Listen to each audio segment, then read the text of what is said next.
Voilà, nous avons encore une grande joie de vous présenter cette avant-dernière émission de l'année 2020. C'est plus dans le cadre de l'émission ce qui se passe au Congo que nous voyons. Je dis un grand merci à vous tous qui nous avez suivis à l'émission passée. Merci pour vos réactions, merci pour vos conseils, merci pour vos soutiens. Voilà, c'est parti pour ce soir, mais qui sont sur notre plateau. Nous avons monsieur Jules Bakatoshi Paki, j'ai dit. Bonsoir monsieur Jules. Monsieur Jules est le président provincial, mais aussi le porte-parole du parti des socialistes indépendants. Je crois que c'est ça la présentation.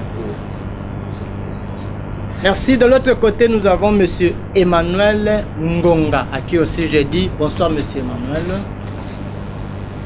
Monsieur Emmanuel est le coordonnateur national des SOS, c'est ça hein? SOS, c'est ça. C'est SOS Jeunesse en danger, c'est ça. C'est un groupe de pression.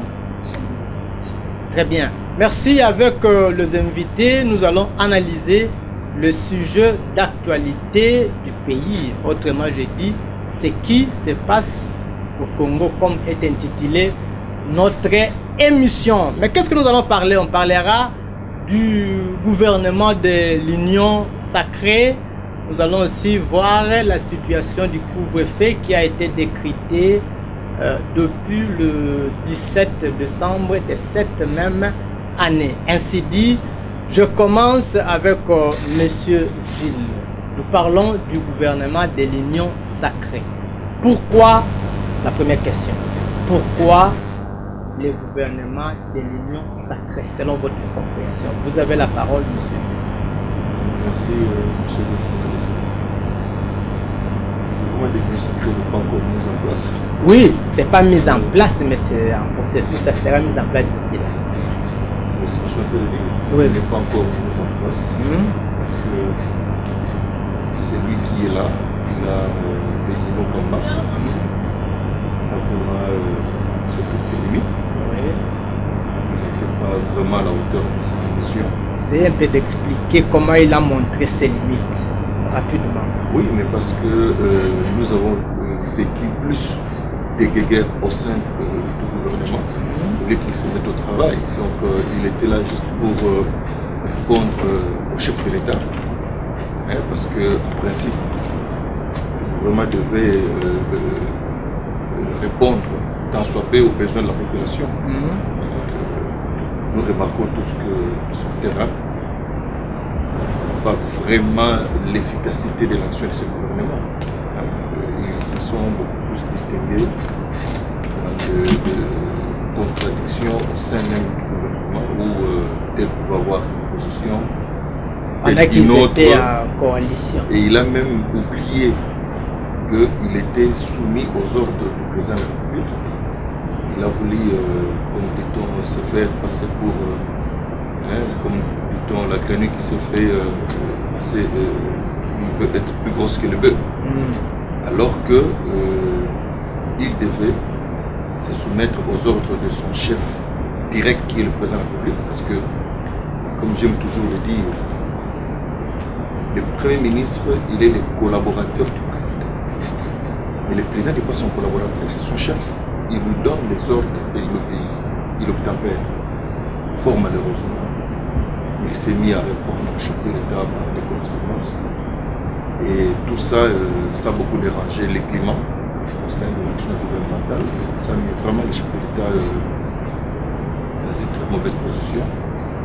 De sentir son pouvoir être très bafoué par celui qui devait, par conséquent, faire preuve de la politique ou de la vision du chef de l'État sur le terrain.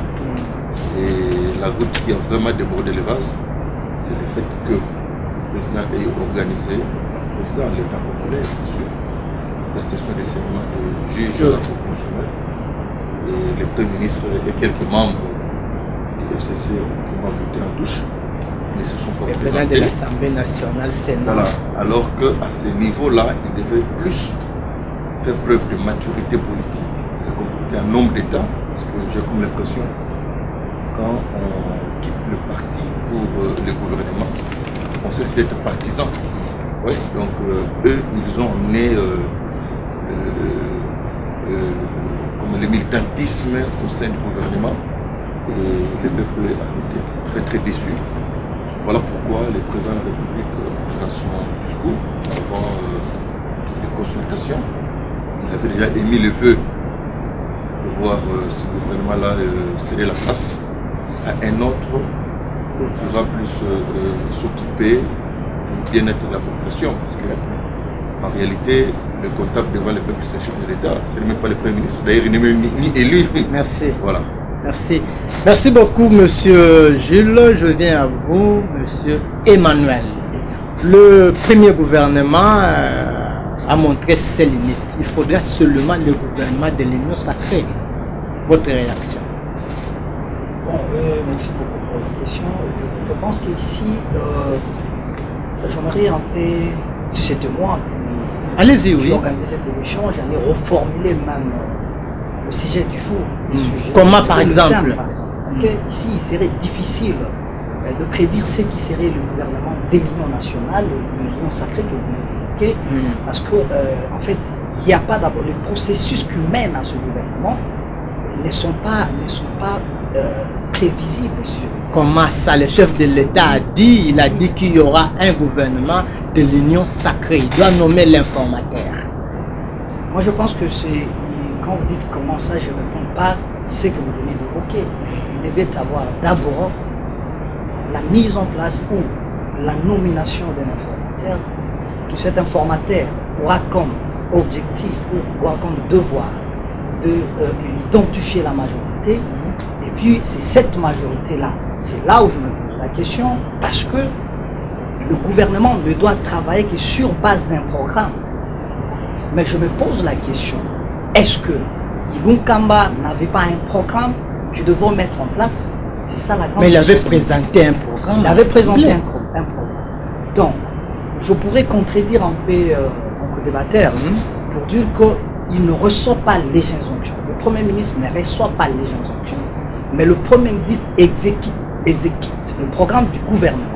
Parce qu'il a été élu base de cette défense, parce qu'il a défendu un programme du gouvernement, que ce programme qui était mis en place par le président de la République, ok, c'est le président, et puis adopté ou en unanimité par le Parlement, et que lui devrait mettre en exécution avec ses ministres. D'accord? Oui. Alors, on se pose la question, quel a été le programme présenté par Ilunga Kamba? C'est ça la première question à se poser. Est-ce que ce programme a été adopté par l'Assemblée nationale? Nous disons oui, ça a été adopté parce que c'est sur cette base de ce programme qu'il a été nommé Premier ministre. Mais si nous disons aujourd'hui qu'il n'y a pas eu l'exécution, moi je pense que les résultats sont à partager. Les résultats sont à partager. Mais que fait l'Assemblée? À partager avec qui? Que fait l'Assemblée nationale? Oui, mais c'est un programme qui a été entre l'FCC et le CACH. Des coalitions. Des gouvernements de coalition. Nous ne pouvons pas avoir une mémoire courte pour oublier ce qui s'est passé. Donc, ce sont des événements proches. Je dirais que c'est un programme FCC-CACH. D'où l'FCC n'a pas eu, le CACH n'avait pas une majorité. Le FCCK avait une majorité. Mais ce programme-là, FCC-CACH, a été adopté parce que sur base... Apparemment, c'était un programme d'ensemble. C'est un programme d'ensemble. Ils étaient en coalition. Un programme de coalition, si je peux le dire. C'est ce programme-là qui a été adopté par le Parlement. Alors, moi je pense que... C'est un programme qui se voit mauvais aujourd'hui, c'est un programme de coalition. Je ne sais pas comment dire qu'il se voit mauvais. Oui, mais quand on dit le gouvernement a présenté, a montré ses limites, on suppose que les programmes aussi... Ce n'est pas moi qui ai dit ça. C'est bon, c'est bon. Ce n'est pas moi qui ai dit que le gouvernement a montré ses limites. Très bien, avant moi, ça. je voudrais d'abord comprendre où le gouvernement a vu ses limites. Où moi je dis non, c'est peut-être les bonnes intentions qui ont dit que non, nous devrions, parce qu'ici c'est un problème politique. Nous sommes dans une crise politique. Ce ne sont plus les limites. Non, c'est une crise politique. Ok. La crise elle est politique par la gestion des ambitions. L'FCC a ses intentions. Le cash avait ses intentions. Et comprenez qu'entre les deux gros bêtes, ou je peux dire les deux éléphants qui se battent, ce sont le fait, ou ce sont les plantes qui sympathisent. Et le plan c'est quoi? C'est l'Unkamba. Le plan c'est quoi? C'est l'Assemblée nationale. C'est là où on dit les crises, la crise, cette crise-là, tire son origine de la coalition. De la coalition. Et on dit non, c'est l'FCC qui bloque. Et celui qui dit non, nous ne bloquons pas. Et voilà, c'est ça le vrai problème. Et en arrivant là, on s'est dit non, il faut qu'il y ait dissolution du Parlement. Nous avons entendu d'autres qui créent la dissolution du Parlement. Et pour que le chef de l'État ait la majorité, parce que sous-entendons que c'est l'FCC qui bloquait parce qu'il était majorité au Parlement. Alors, la question pour moi, je dis, c'est les contraintes qui se posent. Moi, je vois beaucoup de contraintes pour qu'on y arrive là. Parce qu'il y a de variables avant qu'on y arrive. Quelles sont les contraintes? Lorsque je vois la gestion même des ambitions, de gens qui ont quitté par-ci par-là, nous avons... Très bien. Monsieur, vous m'avez coupé la parole parce que je devrais... Ça, c'est la question que j'ai prévue pour les gens qui arrivent. Merci. Jusque-là, merci. Les gens qui arrivent, nous ne sommes pas encore arrivés, mais nous sommes là. Très bien, merci beaucoup. C'est juste la question que j'ai prévue pour Monsieur Gilles. Nous voyons et nous entendons beaucoup d'adhésions. D'adhésions, tout le monde. Souvent, sont nos frères de l'FCC qui s'adhèrent pour soutenir le gouvernement de l'Union sacrée. Que pensez-vous? Est-ce que l'FCC ne risque pas d'être encore majoritaire à l'Union sacrée? Vos impressions. Merci beaucoup, monsieur le journaliste. Je ne veux pas rentrer dans ce que le dit. Oui. Mais s'il y a... Parce que j'étais en train de dire, quand on m'a arraché la parole, que le Premier ministre n'est ni élu, ni responsable de son action devant le peuple. Qui juge de l'efficacité de l'action gouvernementale, c'est le chef de l'État. Vraiment. C'est lui qui a les comptes à rendre. Quand je dis qu'il donne les injonctions, c'est-à-dire qu'il instruit le Premier ministre. Le Premier ministre, il exécute la vision du chef de l'État. C'est un exécutif. Et quand le chef trouve qu'il ne raisonne plus sur la même longueur d'onde, il a tout intérêt à revoir, n'est-ce pas, l'action du gouvernement. Je crois que tout le temps qu'ils ont passé ensemble, les 2 années passées, en bon collaborateur, ils ont eu à se parler. Donc, même dernièrement, nous avons vu le Premier ministre se faire recevoir par les chefs de l'État. Donc, ils ont parlé. Sûrement, le chef lui a fait voir que, en tout cas, son action n'était plus efficace sur le terrain. Et vu les enjeux politiques, il devait rendre l'établi. Et je vais ouvrir une parenthèse pour dire que ceux-là qui prétendent que le Premier ministre ne peut être démis de ses fonctions qu'en déposant la lettre de démission, je crois qu'ils ne mettent pas l'intelligence, ils ne raisonnent pas comme les constituants avaient voulu bien le faire. Parce que le Premier ministre n'est pas nommé par sa volonté, il est nommé par la volonté du chef de l'État. Et même la Constitution est claire pour dire que le chef nomme au sein de la majorité. La Constitution ne dit pas qu'on présente au chef un Premier ministre ici de la majorité pour être nommé. Non. C'est-à-dire, avant d'être nommé, le chef le consulte. Voilà, je trouve bien de mettre en vous ma confiance. Donc c'est un homme de confiance du chef de l'État. C'est lui qui le nomme.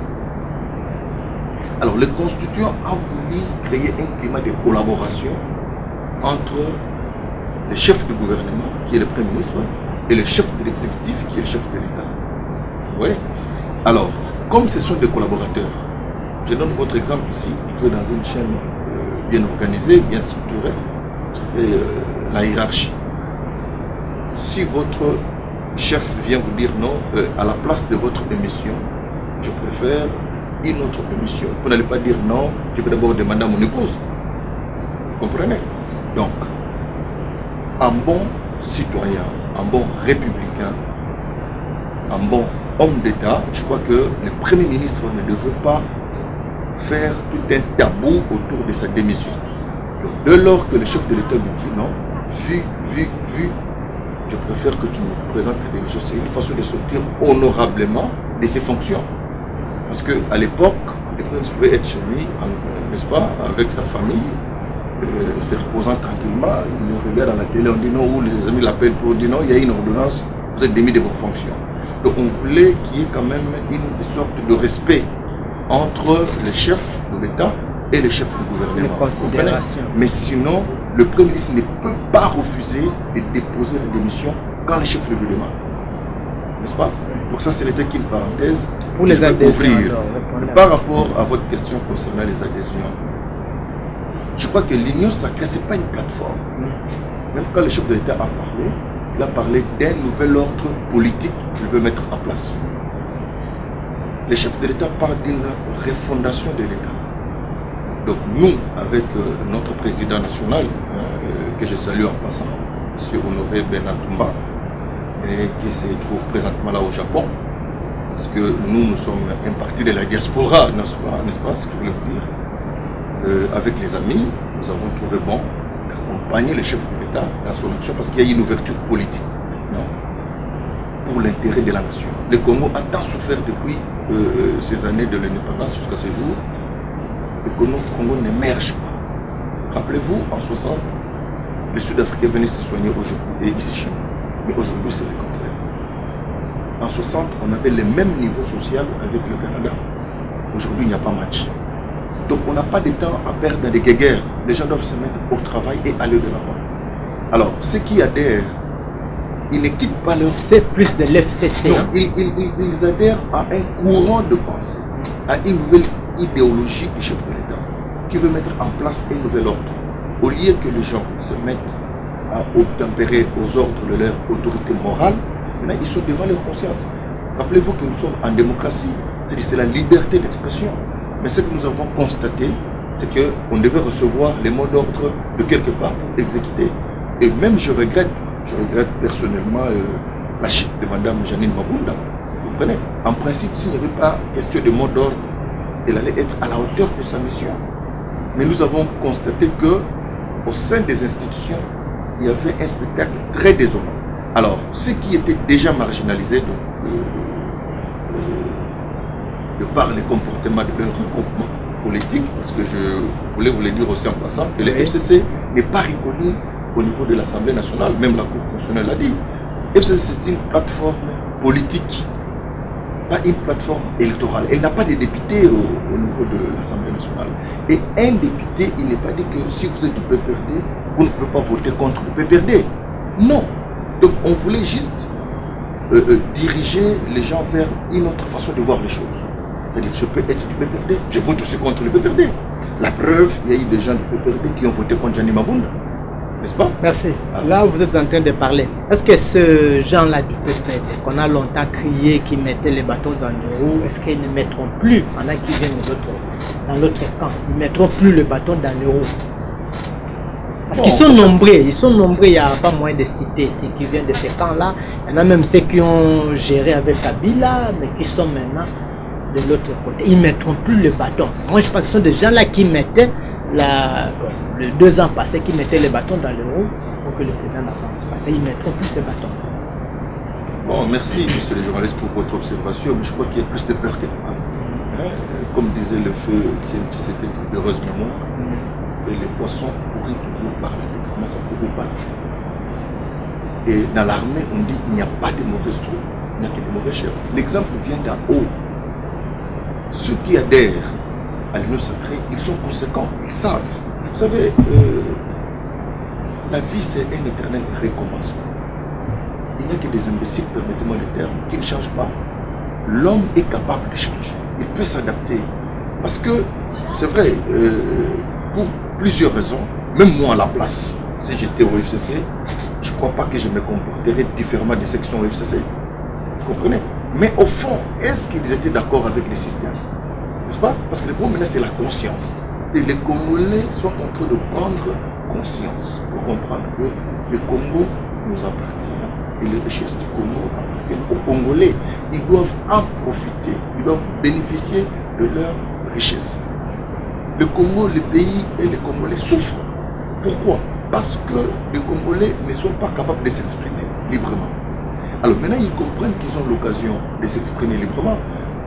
Je parlerai de l'UDPS par exemple. Vous avez vu Jean-Marc Aboun être vilipendé par ses collaborateurs du parti. Oui, ça c'est la liberté d'expression, c'est ça la démocratie. Mais de l'autre côté, au niveau du FCC, c'est l'ordre qui est donné. Donc, vous ne pouvez pas aller à l'encontre de cet ordre. Merci pour chuter. Et pour conclure, les chefs de l'État donnent les temps. Ils disent que nous allons vers un État de droit.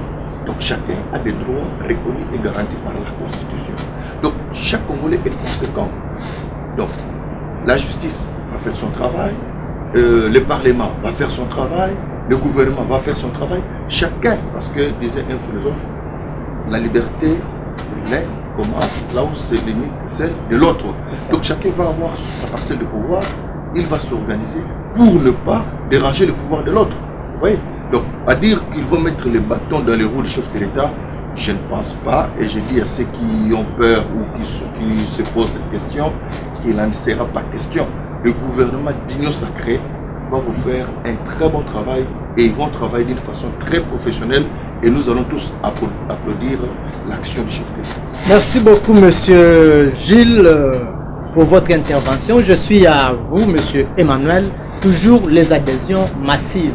Souvent, sont nos frères qui étaient hier de l'autre côté de l'FCC qui changent les camps. Selon vous, qu'est-ce que vous pensez? C'est juste le nom à changer? Comment vous voyez ce phénomène? Oui, c'est un phénomène désolant, oui. Parce que les mêmes causes donnent les mêmes effets. C'est-à-dire qu'hier, nous avions vu de part et d'autre les gens se bousculer. Nombreux à l'air. C'est tout le monde. Hein? Se bousculer en fait, à l'accord de Saint-Sylvestre, qui a débouché un accord à la cité des milliards. Mais est-ce qu'on se pose la question? Est-ce que c'est un problème? Deux ambitions? Partage des gâteaux. Partage des gâteaux, ou c'est un problème? Un besoin de vendre. Résoudre le vrai problème de la nation. Il fait 60 ans que le Congo réquipe. Je connais M. Jules très bien parce que nous avions été à la société civile avec lui. Aujourd'hui, il a traversé le camp, il devient politicien parce qu'il ne pouvait pas peut-être tenir jusqu'au bout à être de notre côté, comme nous le disons. Bonne chance à vous, M. Gilles. Merci. Mais je dirais que le problème, maintenant, est que nous faisons la politique autrement. Comment? Je crois que M. Jules fera une bonne politique parce qu'il est ici de la société civile. Il a passé tout son temps à la société civile. Nous, ce que nous ne comprenons pas, nous, la société civile, c'est de voir que ce sont le vieux loup, excusez-moi, d'hier, qui n'ont pas pu faire avancer le pays avec Mobutu, qui n'ont pas pu avancer le pays avec... Par exemple, tu peux citer on épargne en paix. Bon, excusez-moi, moi je ne cite pas les noms. Je ne cite pas les noms. Ma culture, en fait, mon éducation ne permet pas que je cite les noms. Mais sinon, vous les connaissez. C'est-à-dire qu'ils sont de père au fils. Nous avions vu hier, sauf Mouzé, paix à son âme, qui a dit « Je n'ai jamais trahi le Congo », qui n'a pas travaillé avec les Mobutistes. Ils sont venus entourer Joseph Kabila. Aujourd'hui, ils veulent entourer Tshisekedi. Mais nous nous disons, où sommes-nous? Nous voulons une nouvelle génération politique qui a d'autres ambitions. Vous pensez que ces gens-là ne vont pas très bien travailler? C'est un panier de scrap. C'est là où le problème deviendra grave. Parce qu'il y aura un vrai problème de gestion des ambitions. Je n'ai pas voulu quitter le thème, ou quitter votre sujet. C'est le gouvernement de l'Union nationale. Et comment ce gouvernement va se mettre en place? Et moi je dis que c'est difficile. Parce que je veux vous dire actuellement que l'FCC réclame la majorité. Avant même que le gouvernement soit mis, il réclame le poste de Premier ministre dans le gouvernement de l'Union nationale. Comment ça? Mais c'est Bahati qui vous dit non, c'est moi qui ai donné tout, il veut qu'il soit nommé informateur. Parce que, sous-entendant que c'est lui qui sera nommé informateur, et c'est lui qui veut potentiellement être comme Premier ministre. Et Moïse Katumbi dira non, ensemble, et voilà, c'est le problème de gestion. Mais le président aura un vrai problème pour gérer les ambitions de ces gens-là. Et maintenant, là, l'Union sacrée craint. Parce qu'on ne peut pas décoller sans toutefois qu'on ait un informateur. C'est ça le vrai problème. Mais on se pose la question, où nous devons laisser le peuple? Le peuple qui est dans la misère, le peuple qui souffre aujourd'hui, le peuple qui n'a pas à boire, le peuple qui n'a pas à manger. Mais demain, nous verrons les nouveaux riches qui vont encore s'acheter de maisons, qui vont encore s'acheter de jeeps, qui roulent en carrosse. Mais le peuple devient de plus en plus pauvre. Je vous rappelle qu'en 1963, nous avions eu un fonctionnaire de l'État qui a été payé, qui était payé à 70 francs congolais à cette époque. Mais un député était payé à 500 000 francs congolais à cette époque. C'est la même chose. Je dis le même poste dans le même effet. Aujourd'hui, nous voyons les députés qu'on donne. Il a parlé de Mabunda, la destitution de Mabunda, mais nous sommes désolés parce qu'il y a de révélations qui se donnent, qui se dit que les députés ont été achetés. Les 15 000 $ ont circulé, les 15 000 balles ont circulé. Mais est-ce que vous n'avez pas vu les vidéos qui circulent? C'est pas moi qui l'ai dit. C'est pas moi. Il y a des vidéos qui ont circulé. Je cite Léon Mbanemba qui est sorti dans le média et dit parler. Daniel Safou a parlé. Alors, moi je me dis, nous disons c'est l'union sacrée ou c'est l'union salée? Moi je trouve que c'est l'union salée parce que ces gens-là sont sales et qu'on ne pouvait pas avoir une union sacrée avec les gens qui ont été sales. Moi je préfère qu'aujourd'hui nous ayons une autre façon de voir les choses ou de voir le Congo. Quelle façon? Quel type d'homme nous voulons aujourd'hui au Congo? Quel type de société nous voulons aujourd'hui au Congo? Et il n'y a pas ce qui privilège les intérêts généraux. Ce que nous voyons là, ce sont les intérêts personnels. Et que chacun voulait devenir nouveau riche. Mais est-ce que les Congolais, c'est ce que les Congolais attendent de l'union sacrée? Et moi je trouve qu'aujourd'hui nous devons protéger les acquis de la démocratie. Il a évoqué que le FCC n'était pas, une structure légale. Mais je dis oui. Mais aujourd'hui, que deviendra l'union sacrée? Parce que je de peur que cette union sacrée nous amène à la dictature. Autour d'une autorité aussi, une autorité morale, qui est le président de la République, bien que les gens le disent que ce sont les bonnes intentions, ce sont tout ça. Mais je perds parce qu'il n'y a pas un canevas sur cette union sacrée. Est-ce qu'il y a une charte aujourd'hui où les gens là vont adhérer? Sinon, tout le monde devrait venir avec ses ambitions, comme je l'ai dit tout à l'heure. D'autres dira non parce que nous sommes nombreux, nous voulons parce que, croyez-moi, le FCC lui-même dans cette union sacrée, s'il y aura une union sacrée, ils ont 105 ou 106 députés. Ils se réclament la majorité, ils se réclameront encore la majorité au sein de cette union sacrée. Donc moi je me dis, il y a quelque chose qui me donne, j'ai l'appréhension, je me dis, est-ce que réellement, ça sera une union sacrée? C'est ça la paix. Pour conclure, nous voulions peut-être qu'aujourd'hui, nous SOS, je dirais nous, parce que nous sommes une structure de jeunes qui encadre la jeunesse et qui ont une vision et des objectifs. Nous avions voulu aujourd'hui, parce que ce sont le même député que nous avons décrit hier. Et je ne vois pas parce que je parle de la métamorphose. C'est-à-dire qu'ils sont là, avec tous ces qu'ils ont été, mais ils n'ont changé que des couleurs pour être à l'union sacrée. Moi je me dirais, pour nous SOS, nous devions réclamer les élections anticipées. Et voir de nouvelles figures au niveau du Parlement. Et vous-même aussi, vous proposez d'aller au Parlement. Mais qu'on se le dise. Pourquoi pas aujourd'hui? Est-ce qu'il est dit qu'il n'y a que les autres qui seront de députés et pas nous? Non, moi je me dirais non. Quand tu iras, on va te proposer 7 000 ou 15 000, tu vas refuser. Ça c'est autre chose. Nous n'entrons pas dans ce débat-là. Les 7 000 ou les 15 000. Mais moi je me dis, nous voulons ceux qui ont la bonne conscience. Donc toi, tu penses que tu vas parler pour le peuple, tu vas prendre la part du peuple. Mais nous voulons un changement. Nous avons vu nombreux que nous avons reçus dans nos plateaux. On les a posé cette question-là, ils ont dit, moi, je serai pour le peuple, mais aujourd'hui, là, ouais, c'est ce que nous voyons. Nous voulons, c'est un problème, je me dirais que les auditeurs ou les spectateurs doivent peut-être nous excuser. Nous n'avons pas ici un problème de conflit de génération. Mais lorsque vous êtes conscient que vous avez échoué pendant 60 ans et que le pays n'a pas décollé, il faut laisser la place à une nouvelle génération politique.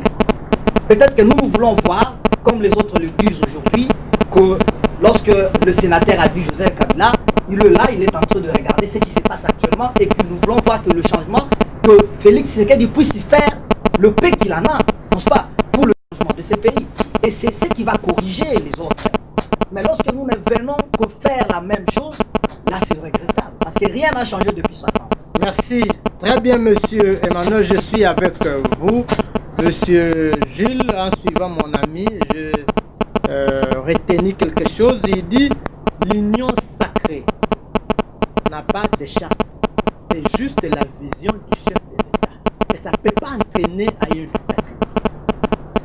Parce que nous partons, nous adhérons juste à la vision du chef de l'État. Et il n'y a pas de charte, il n'y a pas quoi. Que pensez-vous? Ne craignez pas qu'on peut subir une dictature? Bon, dans un état de pouvoir, oui, c'est la dictature de loi de la République. La dictature des lois de la République. Donc, ça signifie, c'est d'expliquer avec d'autres mots. Tout le monde est soumis devant la loi. Vous avez parlé de la République du Zaïre à l'époque où tous les chefs de l'État, il y avait les hors-la-loi. Même pendant Mouzé, il n'y avait pas de constitution quand nous avons pris le pouvoir. Donc nous étions conduits par une charte de l'AFDEL. Moi qui vous parle, je vous dis que vous avez pris le pouvoir le 17 mai.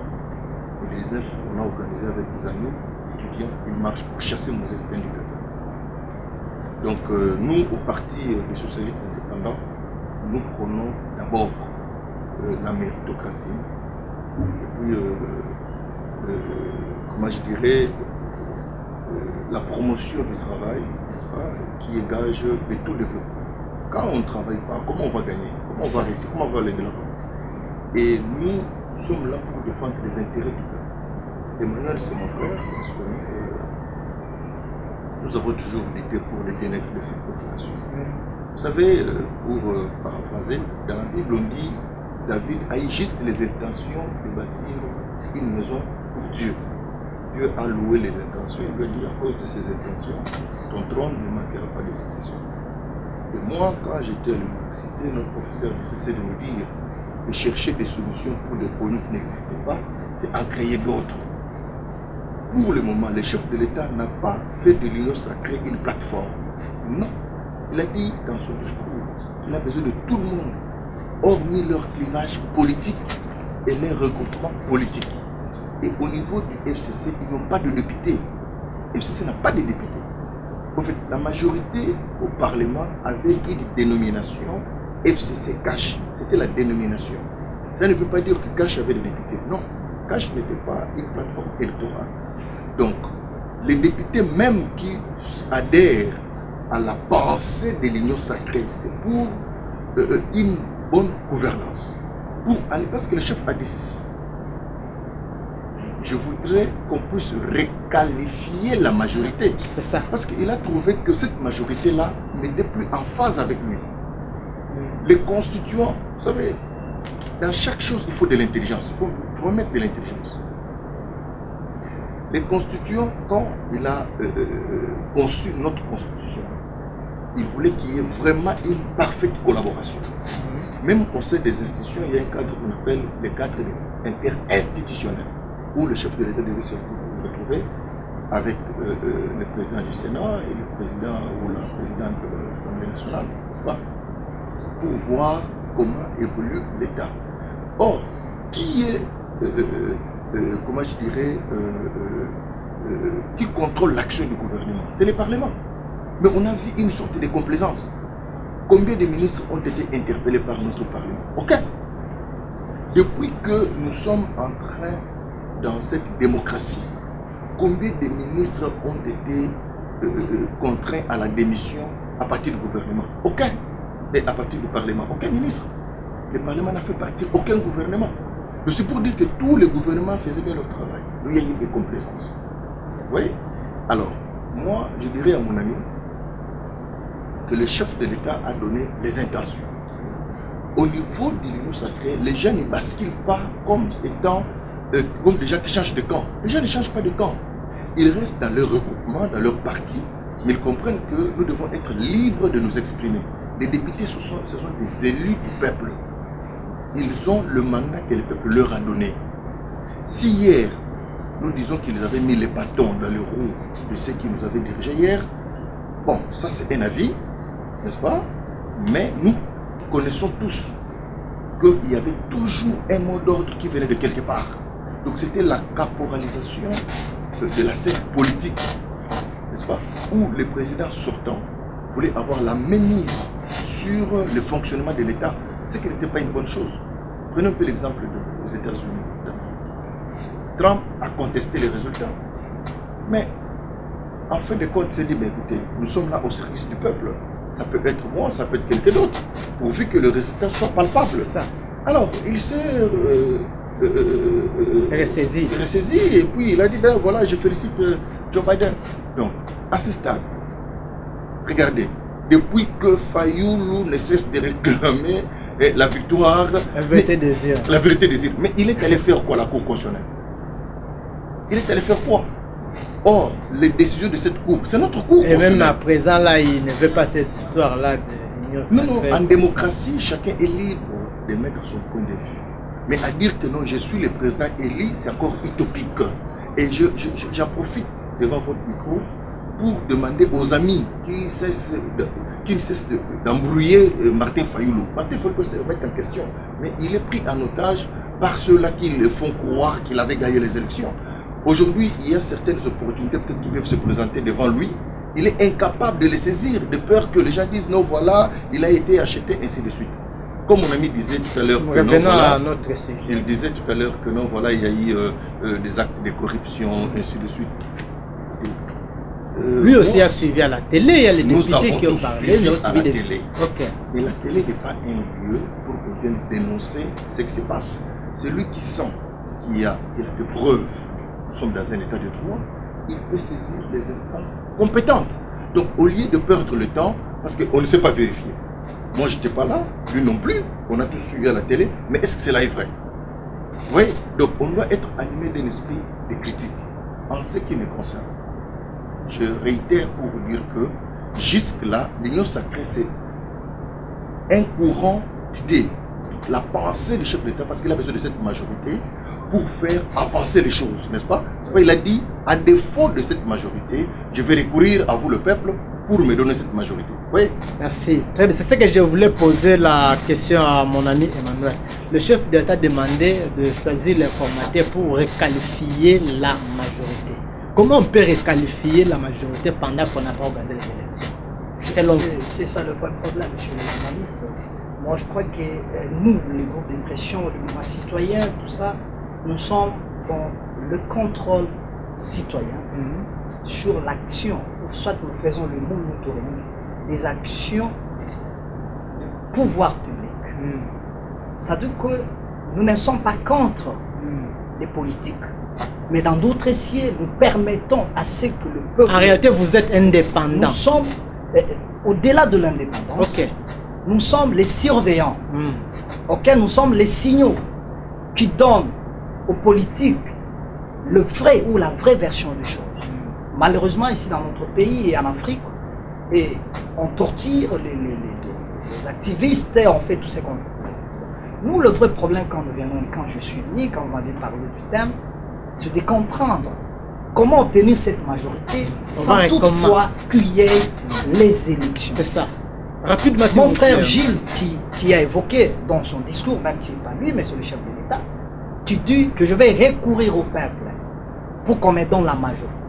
Moi, je dis la seule manière de recourir au peuple et d'avoir une nouvelle majorité parlementaire, c'est passer par les élections anticipées.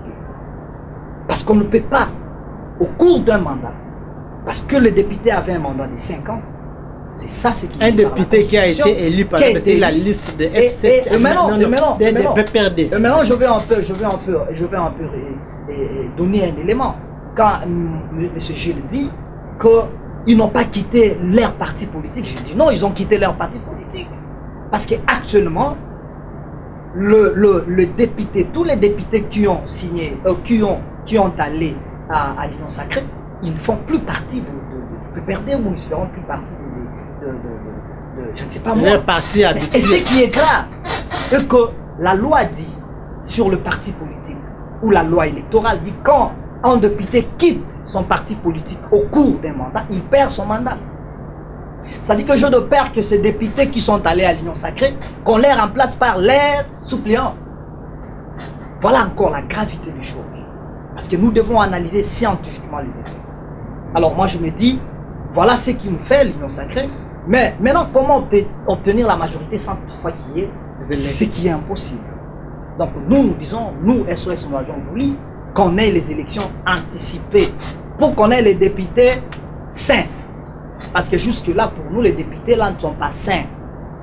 Et vous connaissez avec moi que ces députés ont été vilipendés et proches du diable, qu'ils étaient des députés boutiqués, des députés fabriqués et par aujourd'hui, ils vont changer. Mais aujourd'hui, ils changent les cas, ils deviennent saints, ils deviennent, moi, c'est pas les anges. Mais nous, on se demande, on est dans quel pays? Il y a de ceux qui étaient, les députés, je te rappelle, les députés de Bahati, il y a ceux qui sont partis chez Nenem Koulou. Aujourd'hui, ils rentrent. Demain, ils et maintenant, ils nous amènent, la politique est dynamique, c'est parce qu'ils rejoignent leur parti politique.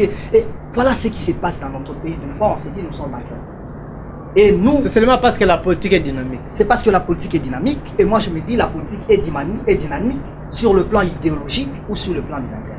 Moi, je vois qu'il y a plus des intérêts qui sont mis en avant que le vrai problème de la nation. Et moi, je dirais au président de la République, je dirais à tous les Congolais, si nous voulons aujourd'hui, cotisons $1 pour qu'on ait aux élections anticipées, parce qu'on peut me poser un problème. Non, il n'y a pas, l'État n'a pas de moyens. Mais comment obtenir cette majorité? Et donc, moi, je dis c'est une majorité, excusez-moi, les termes qui seraient fabriqués par de bonnes intentions et par des conscients habiles. Parce qu'aujourd'hui, je vous dis qu'il y a un vrai problème pour la mise en place de cette union sacrée. Il y a des ambitions qui ne se gèrent pas normalement et tout le monde veut avoir la part du lion.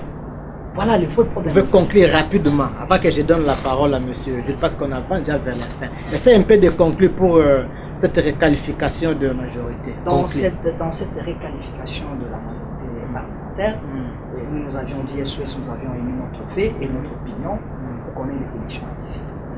Si on n'a pas les élections anticipées, nous revenons dans le même chose. Moi, je dirais que ça, c'est contre la Constitution même. Parce que nous ne voulons pas ici dire que le président de la République viole la Constitution. Mais nous voulons que lui respecte la Constitution parce qu'il est le garant du bon fonctionnement des institutions. Et on peut bien gérer les institutions ou être garant du bon fonctionnement des institutions que par la Constitution qu'il a prêté serment. C'est-à-dire qu'ici, la création d'union sacrée, oui, c'est bon. Mais la création de cette union sacrée, ou la mise en place de ces structures doit respecter les lois de la République. Très bien. Merci beaucoup, monsieur Jules. On me fait signe là-bas. Mais avant d'aborder le tout dernier sujet, je souhaite poser cette question sur la requalification de la majorité. Comment on peut requalifier la majorité pendant qu'on n'a pas organisé les élections, comme l'a dit monsieur Emmanuel, le même député qu'on a dit, le député fabriqué, la majorité fabriquée, c'est cette même majorité qui va changer les camps. Et quand ça change les camps, ça devient la majorité saine ou comment? Vous avez la parole rapidement. Merci beaucoup, monsieur Jovan. Je voulais comme dire à mon ami que concourir au pouvoir, ce n'est pas de mauvaises intentions. Même si Bahati dit non, là, je voudrais être Premier ministre, c'est tout à fait normal. Mais le décideur, c'est le chef de l'État. Parce qu'il est le père de la nation. Il sait qui. Il risque de quitter. Hein. Quand il était ailleurs, on lui a proposé d'être président du Sénat, ça n'a pas tenu et il est avancé. Le chef de l'État a été clair dans son discours. Vous avez parlé de dictature, n'est-ce pas? Ou la pensée unique. Non. C'est lui qui est le comptable devant la nation. Donc il doit être sûr qu'il est dans des conditions, dans un environnement qui lui permettent de faire avancer les choses selon ses promesses de campagne. Il a les comptes à rendre. C'est son souci. Voilà, il a les comptes à rendre au peuple. N'est-ce pas? Bati peut dire non, je voudrais être Premier ministre. Oui, mais à la fin de compte, ce n'est pas Bati qui rendra compte au peuple. C'est le chef de l'État. Vous voyez? Alors, si même moi, je peux dire bon, je voudrais aussi être nommé Premier ministre, où est le mal? C'est pas de mal, il n'y a pas d'inconvénient par rapport. Mais ce n'est pas parce que je le veux que le chef devra le faire. Donc, je crois que ce sont des hommes d'État. Ils comprennent le bien fondé de cette union sacrée de la nation. En fait, le chef a dit dans son discours que la majorité actuelle s'étant effrétée, d'autant plus que c'était FCC Cash. Quand Cash se retire, donc la majorité, elle perd son sens. On doit la requalifier. Et je veux vous dire en passant que nous sommes dans un système, notre constitution consacre le système semi-parlementaire, semi-présidentiel, n'est-ce pas? Donc, il n'y a pas de majorité au Parlement. Même ceux-là qui disent, non, voilà, nous voulons basculer dans la cohabitation. Je dis, oh, c'est une bonne chose. Vous basculez dans la cohabitation. Après, qui va prendre l'ordonnance pour nommer votre Premier ministre? Ou qui va convoquer les réunions du Conseil des ministres?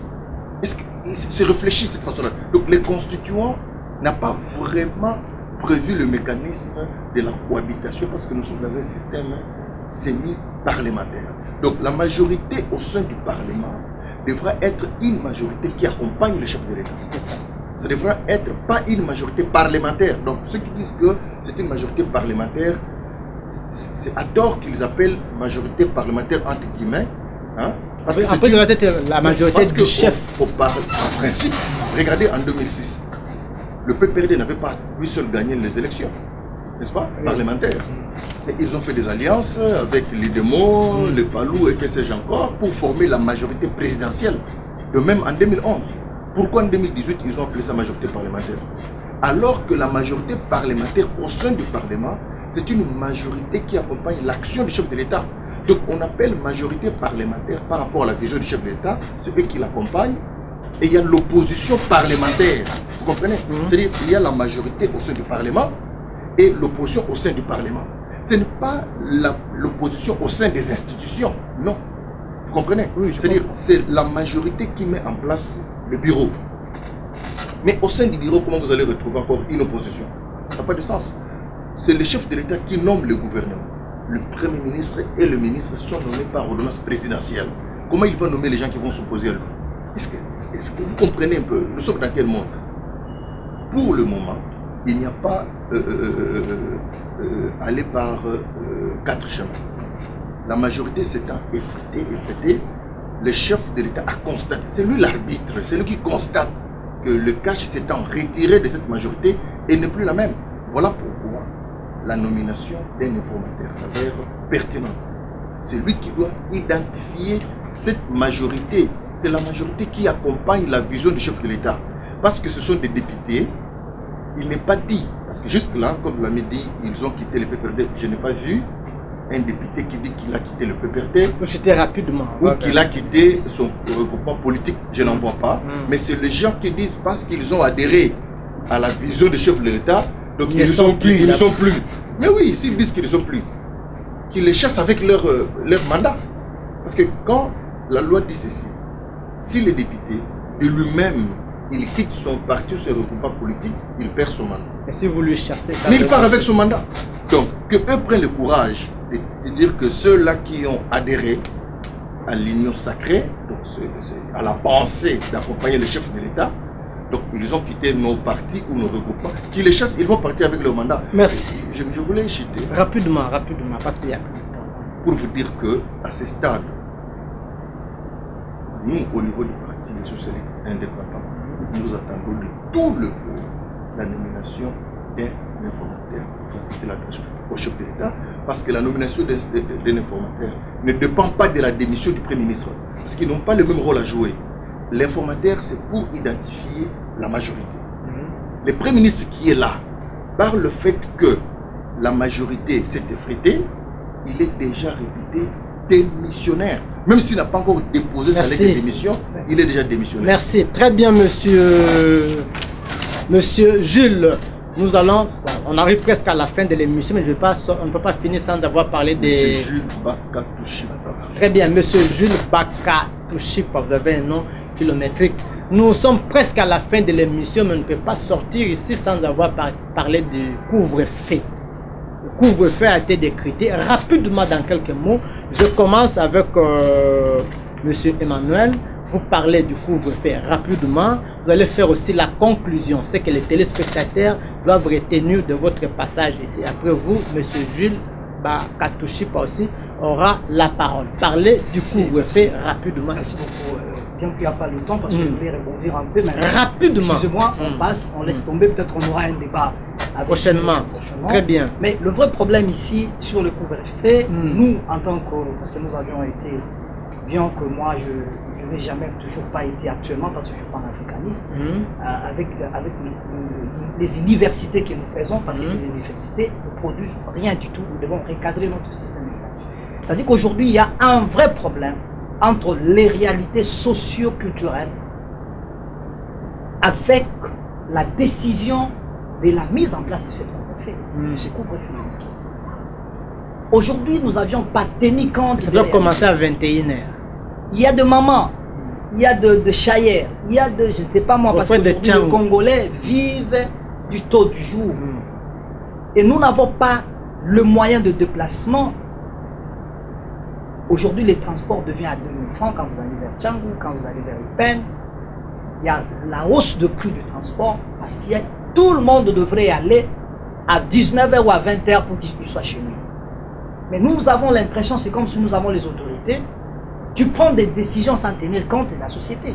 Au lieu de vous faciliter la tâche. Toute action politique doit tenir compte de la société. Parce que vous êtes autorité, c'est le peuple qui vous a mis là. Et vous devez tenir compte de cette population et la réalité sociopolitique. Excusez-moi, la réalité socio-économique, socio-culturelle de cette population. Il y avait de l'incohérence. Il y a ce que nous appelons l'impertinence même de cette décision. Et moi je veux qu'avant que nos autorités, avant qu'ils prennent des décisions, doivent faire l'étude du millier. Où sont les conseillers? Mais s'ils en ont fait, où en êtes-vous? Regardez les embouteillages partout dans la ville. Et nous nous disons, nous avons été à l'université, il y a des managers qui sont tout autour de cela. Et j'ai dit la fois passée, prenez-nous comme vos consultants, nous allons donner des résultats des problèmes. Parce que toutes les décisions, nous voyons que ce sont des décisions politiques. Votre conclusion rapidement. C'est que le téléspectateur peut retenir ma conclusion est que nous demandons aux autorités de cesser de prendre des décisions impopulaires et des décisions politiques. Parce que lorsque nous allons prendre une décision qui est dans le sens politique, ça c'est pour éviter la propagation du... Mais aujourd'hui, je vous dirais que si c'était pour éviter la propagation du coronavirus, et je vous dis qu'aujourd'hui, le corona se propage de 3 fois plus qu'avant. Parce qu'il y a partout, même les gens ne respectent pas le port même du cache-nez. Regardez à Tchangou, regardez dans les arrêts de bus. Et vous allez demander à un jeune, non, Nazola Tango, on a qui m'a à 5 000 francs. Donc les gens n'ont pas peur du corona, mais ils ont peur de payer l'amende ou la caution de 5 000 francs. Pour conclure, nous disons prochainement, et nous devons tenir compte des réalités pour qu'il y ait l'impact des décisions. Nous voulons que les décisions que vous preniez honorent aussi les citoyens congolais qu'ils sont et les citoyens. Cette décision n'a pas pris et nous voulons qu'on puisse suspendre cette décision. Parce que nous ne voulons pas que ça crée de psychose et nous ne voulons pas que ça crée aussi des problèmes. La population souffre. Prenons compte de l'union sacrée parce que vous avez dit, je vais finir par là. Rapidement. Et nous disons, le président de la République devrait passer par les élections anticipées. Nous réitérer notre demande. Parce qu'aujourd'hui, il est très difficile qu'on ait l'union sacrée avec les gens qui étaient hier salués. Merci. SOS Jeunesse en danger, nous avions dit, c'est un courant de pensée. Nous sommes un groupe de pression sociopolitique. Nous aimerons à ce que la jeunesse soit consciente des réalités de notre pays. Nous voulons que nous ayons des patriotes panafricanistes pour qu'aujourd'hui le Congo aille de l'avant. Très bien. Je voulais chuter par dire que ceux qui chantent aujourd'hui en tant que panafricanistes que nous sommes, pour que chaque fois les impérialistes puissent gouverner notre pays, nous disons non, haine ou on. Il est temps que le Congo soit indépendant. Merci, monsieur Emmanuel. Il est temps que nos présidents vivent librement dans leur pays. Merci. Et nous disons que les politiciens congolais doivent prendre conscience. Très bien. Parce que ça très fait bien. Monsieur Emmanuel Ngonga, vous avez dit, vous souhaitez les élections anticipées. Vous avez la parole, monsieur Jules Bakatushipa. Faites la conclusion. Et parler aussi du couvre-feu qui commence, surtout l'heure de début, là, apparemment ça pose problème. Et il y a les embouteillages, comme l'ami a dit, il y a trop de complications. Il y a un terme, c'est comme si c'est un shida qui est donné aux policiers, tout ça. Essayez un peu de parler de ces histoires. Merci beaucoup. Je voulais d'abord dire que les élections anticipées, il y a les préalables. Lui a dit, même si on demandait à tout Congolais de contribuer. Les préalables, c'est seulement l'argent. Nous parlons des réformes. Vous savez que si nous souffrons de la crise de légitimité aujourd'hui, ça pose l'élection par exemple d'un à un tour. S'il y en avait 2 tours, vous ne parlerez pas de cette crise de légitimité entre guillemets. Vous voyez, donc il y a des réformes profondes qu'il faut faire dans tous les secteurs de la vie nationale. La solution, ce n'est pas les élections. Vous comprenez? Les élections, regardez, en 2006, nous avons eu des élections dans ce pays. Il y a eu des morts après. Il y a eu des problèmes. En 2011, même. Okay. En 2018, des réclamations aussi. Quand est-ce qu'on mettra fin à ce genre de choses? Donc c'est ça le moment pour nous de comprendre qu'il faut adhérer dans la vision du chef de l'État où il prône la refondation de l'État, comme Charles de Gaulle l'a fait en France. Donc nous, au niveau du Parti des socialistes indépendants, nous soutenons le président de la République dans ses décisions. Vous voyez, on doit faire avancer le pays. Alors, par rapport à ce concert, et en passant, je disais que nous aussi, le Parti des socialistes indépendants, nous nous alignons aussi à la pensée de l'union sacrée pour la nation. Alors, par rapport au couvre-feu, il faut voir le couvre-feu dans beaucoup d'angles, pas seulement l'angle de la Covid. Mais c'est ce qui est dit, l'angle qui est dit officiellement. Mais oui, mais on doit chaque fois mettre de l'intelligence. Ok. Vous comprenez? Et regardez, aujourd'hui, on parle mauvais de Koulouna. N'est-ce pas? Oui. Parce que même les Koulouna, ils ne peuvent plus aller dans la rue parce qu'ils ont peur du couvre-feu. Ça sécurise la population. Parce que, imaginez-vous, la Covid-19, c'est une guerre. Nous sommes en guerre. Si les balles crépitent ici, à travers la ville, personne ne va aller dans la rue. Il va même rentrer vite. Avant 21h, il va déjà rentrer chez lui. C'est-à-dire, cette pandémie, comprenez avec tous ceux qui nous suivent que nous sommes face à une guerre dont l'ennemi est invisible. Alors, même les gestes barrières, nous devons le respecter. On ne doit pas dire non parce qu'on nous a demandé de rentrer vite, le transport est difficile, on ne doit pas se protéger. La vie humaine, elle reste sacrée. Chacun doit être conscient qu'il doit se protéger pour éviter, parce que les hôpitaux sont déjà remplis avec de malades. Alors, dire que on doit revoir le couvre-feu, c'est irresponsable. Le chef d'État a pris une décision et nous devons adhérer, nous devons accompagner. Et regardez, dès qu'il est 20h30, 21h juste, dans la rue, il n'y a plus personne. Donc chacun prend déjà les dispositions pour rentrer chez lui à la maison. Et ces mesures-là, pour moi, elles mettent dans le peuple, parce que le couvre-feu là, il a une durée indéterminée. Et c'est sur toute l'étendue de la République. Est-ce que le même problème que nous avons ici à Kinshasa, c'est le problème que les gens ont à Kindu par exemple? Je ne pense pas qu'à Kindu ils ont un problème de transport. Est-ce que c'est le même problème que les gens ont à Kabinda? Je ne pense pas. Est-ce que le même problème que les gens ont à Kalemi?